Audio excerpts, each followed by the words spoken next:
রোববার জামায়াতে ইসলামী বাংলাদেশও সকাল সন্ধ্যা হরতাল পালন করবে বলে ঘোষণা দিয়েছে। বুধবার জামায়াতের মগবাজার কার্যালয়ে এক সংবাদ সম্মেলনে এ ঘোষণা দেওয়া হয়। আওয়ামী লীগ সরকারকে পুনরায় ক্ষমতায় অধিষ্ঠিত হওয়ার নীল নকশা বাস্তবায়ন করতে দেওয়া হবে না বলে হুঁশিয়ারি দিয়েছেন জামায়াতের ভারপ্রাপ্ত secretary general ATM Azharul Islam. Awami League সরকার আদালতের কাঁধে বন্দুক রেখে তত্ত্বাবধায়ক সরকার ব্যবস্থা বাতিল করার ঘোষণা দিয়েছে। দেশের জনগণ এখনো বিশ্বাস করে তত্ত্বাবধায়ক সরকার ব্যবস্থার কোনো বিকল্প নেই।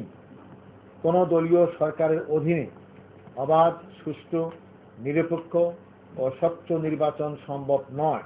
আওয়ামী লীগের নেতৃত্বাধীন মহাজোট পুনরায় ক্ষমতা অধিষ্ঠিত হওয়ার নীল নকশা বাস্তবায়নের জন্য তত্ত্বাবধায়ক সরকার ব্যবস্থা বাতিলের ঘোষণা দিয়েছে।